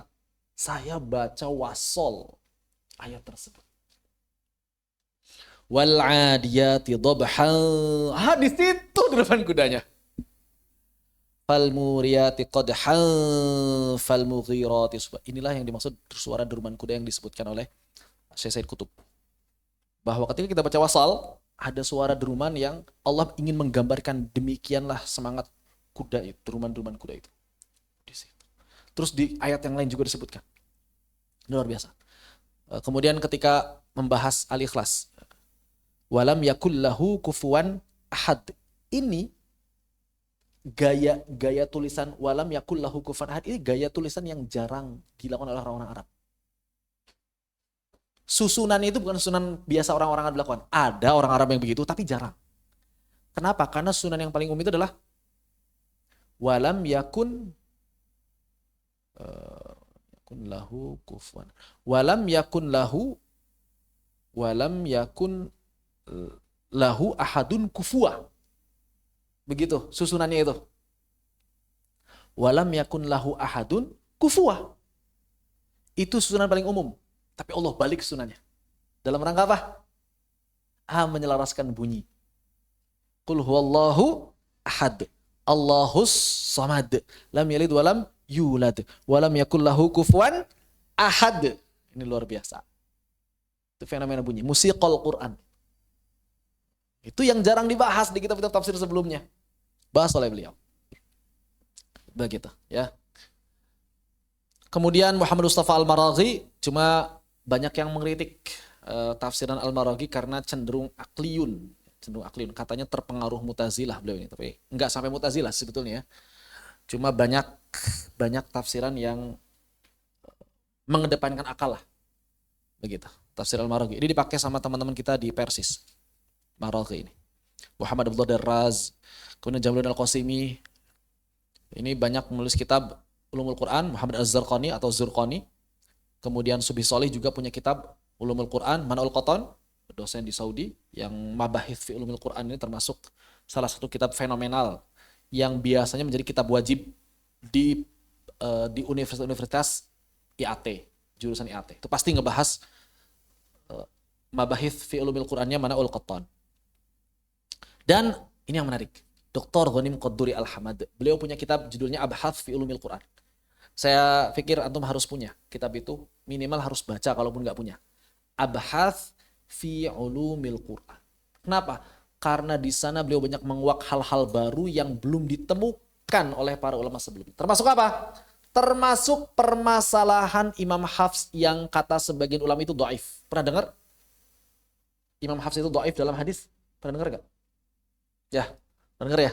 Belum pernah. Jadi menurut sebagian ulama hadis, Imam Hafs itu dhaif. Dari si hadis. Tapi nggak setuju Dr. Ghanim Qadri Al-Ahmad. Ternyata beliau mengeluarkan data-data baru yang dhaif itu bukan Hafs bin Sulaiman Al-Qari, beda orang. Cuma namanya sama. Namanya sama. Begitu. Akhirnya beliau mengatakan, ulama atau tokoh di Kufah yang namanya Hafs itu sekian, namanya sekian. Yang dimaksud dhaif itu yang mana? Ternyata bukan Hafs kita, kata beliau. Apa buktinya? Beliau menyebutkan buktinya. Banyak sekali buktinya. Dan itu termasuk barang langka ya. Kalau saya bilang itu barang langka yang belum dibahas banyak oleh para ulama. Beliau membuktikan bahwa ini bukan gara-gara. Bukan kebanyakan ulama sih. Para ulama itu mengatakan Imam Hafs dhaif karena ada ulama ulama seangkatannya yang pernah bilang begini, dia ini soleh, cuma pernah minjem kitab sama saya dan gak dibalikin. Makanya dhaif, gak terpercaya. Kenapa gak balikin kitab? Gak amanah berarti dia. Nah, siapa yang minjemnya? Imam Hafs Al-Qari bukan? Bukan ternyata. Bukan ternyata. Hafs yang lain. Nah, dari situ ya, kemudian berkembang.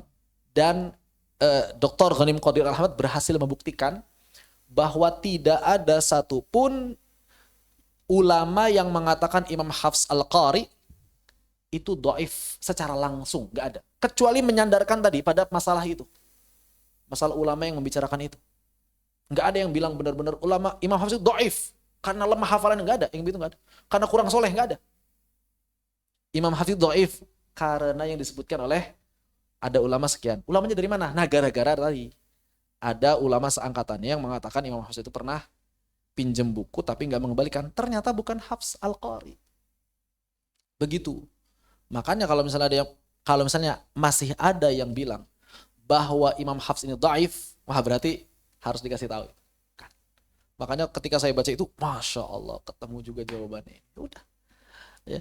Kan kebanyakan ulama itu kalau menjawab pertanyaan itu jawaban yang sifatnya itu apa ya? Bukan jawaban gitu. Cuma bilang misalnya, ya kan ulama itu beda-beda. Ada yang ahli dalam A, kurang dalam bidang B kan.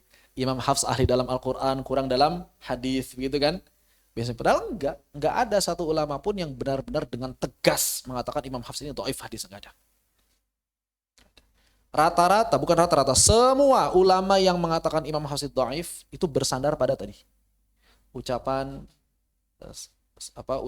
seorang ulama yang mengatakan ada Hafs pernah meminjam kitab kepadaku dan tidak mengembalikan. Hanya itu, menghilangkan, kitabnya hilang. Enggak amanah. Bukan Imam Hafs Al-Qari. Masya Allah. Itu salah satu poin dalam bahasan yang dibahas oleh Dr. Ghanim Qadri Al-Ahmad dan banyak poin-poin lain di sana dalam abhath fi ulumul Quran. Cuma nyari kitabnya langka, susah.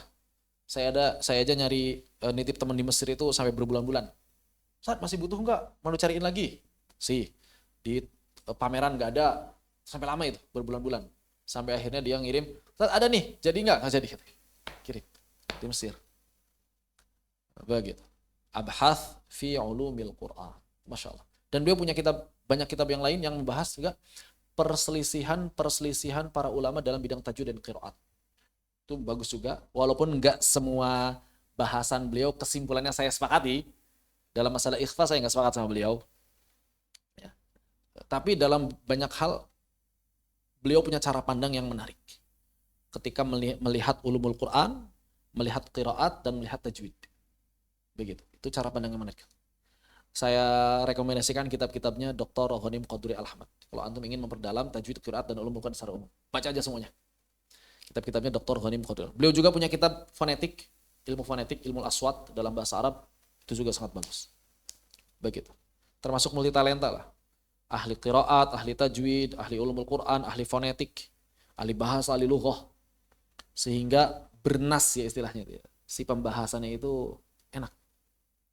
Begitu. Apakah ada terjemahan? Wah, nggak tahu kalau terjemahan. Wallahu a'lam bishawab. Apakah ada niat menerjemahkan? Enggak ada niat menerjemahkan. Berat, tercapai nerjemahin itu. Dikira nggak capek. Capek menerjemahkan. Mungkin nanti kalau misalnya AI makin berkembang, makin gampang diajak diskusinya bisa jadi. Gitu ya. Terjemahin ini sesuai dengan cara saya bisa jadi. Begitu. Wallahu a'lam bissawab. Khair. Selesai mabadi ilmu ulumul Quran. Masih ada waktu beberapa menit lagi ke depan. Kalau ada yang ingin didiskusikan, disilakan. Jadi gimana? Pekan depan mau presentasi atau materi biasa kayak sekarang?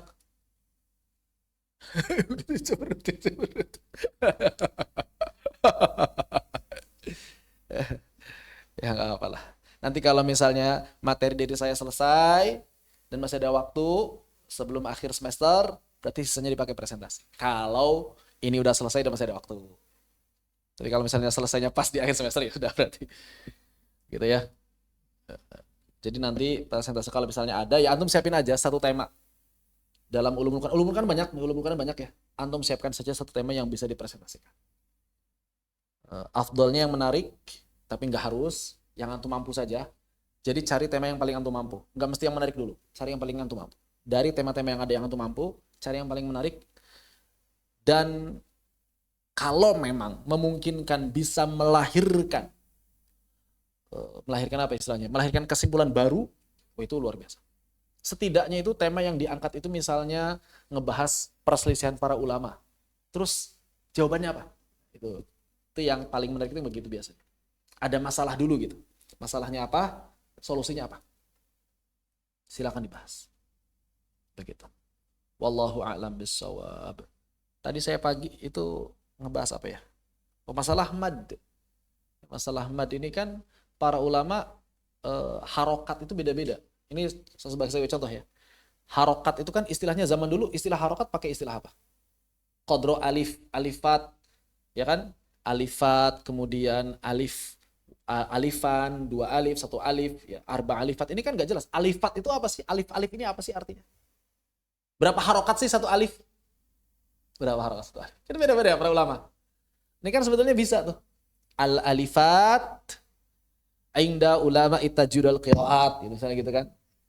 Istilah alif dalam pandangan ulama tajwid dan qiraat dalam mengukur kadar panjang mad. Ini belum selesai sebenarnya. Apa sih? Itu kan menarik.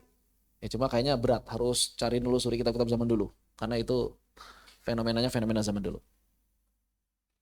Ya, kalau zaman sekarang misalnya perbedaan pengucapan ikhfa itu kan beda tuh, para ulama beda-beda kan. Mana yang paling kuat? Ikhfa syafawi yang paling populer, ikhfa syafawi sama iqlab kan populer. Itu bisa juga diangkat. Tapi kalau misalnya ulumul Quran misalnya berkaitan dengan permasalahan katanya Imam Hafs kurang populer ketika di Baghdad, ketika di Kufahnya, misalnya begitu. Atau bagaimana menjawab tudingan orang-orang kafir yang masih belum paham 7 qiraat itu katanya 7 Al-Quran yang berbeda. Gimana nih? Membahasakan dengan logika mereka gimana kira-kira? Ini kan menarik, ya kan? Ya coba gimana dengan logika mereka? Soalnya kalau kita debat sama orang-orang kafir, orang Kristen misalnya, mereka selalu bilang, oke katanya Bible beda-beda, Al-Quran kan beda-beda, ada 7. Saya bilang bukan 7, 20. Dia bingung dia. 20 riwayat kan. Dia bilangnya 7. Terus siapa 7? 20. Makin bingung dia. Cuma membahasakannya gimana nih? Nah itu kan menarik, butuh metode tersendiri. Ya kan? Bismillahirrahmanirrahim. Dan kalau misalnya jadi satu tulisan, dan tulisannya itu benar-benar kuat hujahnya, itu bisa jadi ladang dakwah buat orang-orang kafir kan. Jadi ketika orang ada yang ngasih argumentasi gitu, udah tahuan jawabannya.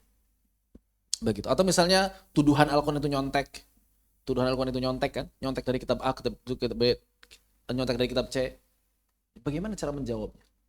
Ya walaupun sebetulnya sudah disebutkan juga oleh para ulama zaman dulu. Cuma kan belum terhimpun dalam satu kitab, dalam satu buku, dalam satu tulisan. Antum bikin dulu. Jawaban-jawaban atau sanggahan terhadap tuduhan orientalis dalam bidang Al-Quran. Misalnya begitu. Kan belum ada yang ngumpulin satu wadah. Nah, itu bahasa-bahasa seperti itu bisa dibahas sepertinya. Wallahu a'lam. Ada yang diskusikan? Silakan. Yang di Zoom Ustadzah Titik sama Ustadzah Desi, ada yang didiskusikan? Silakan.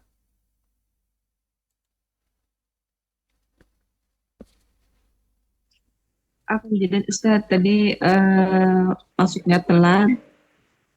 Dan seperti biasa ada rekamannya Ustaz ya. Ada, nanti saya Karena upload mau insya Allah. Cuma ini jazakumullah. enggak langsung di live streaming ke YouTube karena biasanya kalau double Zoom sama YouTube internetnya down biasanya. Jadi nanti ini saya rekam dulu, kemudian nanti saya upload insya Allah. Nah, Ustaz, jazakumullahu khair Jazakallah Ustaz. khairan barakallahu fik. Cukup ya, kalau tidak ada berarti kita akhiri sampai di sini. Walhamdulillahirabbil alamin. Semoga Allah Subhanahu wa taala memudahkan kita sekalian. فنقتفي بهذا اللهم صل أفضل الصلاة على أسعد مخلوقاتك سيدنا محمد وعلى آله وصحبه وسلم عدد معلوماتك ومداد كلماتك كلما ذكرك ذاكرون وغفل عن ذكرك الغافلون سبحانك اللهم وبحمدك أشهد أن لا إله إلا أنت أستغفرك بسم الله الرحمن الرحيم والعصر إن الإنسان لفي خسر إلا الذين آمنوا وعملوا الصالحات والتواصوا بالحق والتواصوا بالصبر السلام عليكم ورحمة الله وبركاته Waalaikumsalam warahmatullahi wabarakatuh. Barakallahu fikum, فيكم بارك jazakumullah khair الله Ustaz. جزاكم الله خيرا